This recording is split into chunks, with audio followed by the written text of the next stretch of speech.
ত্রয়োদশ জাতীয় সংসদ নির্বাচনকে সামনে রেখে চূড়ান্ত ভোটার তালিকা প্রকাশ করেছে নির্বাচন কমিশন। এবার মোট ভোটার 12,76,183,183 জন। এর মাঝে পুরুষ ভোটার 6,48,14,907 জন আর নারী ভোটার 6,28,79,042 জন। এছাড়া তৃতীয় লিঙ্গের ভোটার রয়েছেন 1,234 জন।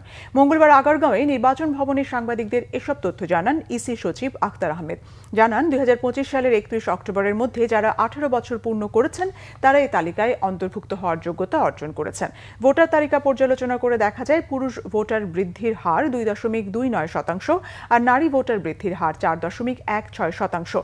নতুন তালিকায় নারী ভোটার বেড়েছে। অতীতে বিমুখ থাকায় নারী ভোটার সংখ্যা কম ছিল। এর আগে গত 3 নভেম্বর হালনাগাদ খসড়া ভোটার তালিকা প্রকাশ করেছিল ইসি। নতুন করে ভোটার বেড়েছে 95,183 জন। ইসি সচিব জানান বাংলাদেশ সমাজতান্ত্রিক দল, মার্ক্সবাদী এবং এনসিপি দলের নিবন্ধন গেজেট প্রকাশ করা হয়েছে। নিবন্ধনের ক্ষেত্রে 7টি দলকে কমিশন পুনর্বিবেচনার জন্য রেখেছে। আপত্তি থাকায় আম জনতা পার্টির বিষয়টি পর্যালোচনায় রাখা হয়েছে। 12,76,95,183 এই তারিখ পরিবর্তনের কারণে দ্যাট ইজ আমরা যে 2রা মার্চ থেকে যে ফাইনাল করেছিলাম তার থেকে আপনার অ্যাজ অন টুডে যেটা করা হয়েছে এইটা হচ্ছে আমাদের বৃদ্ধির হার।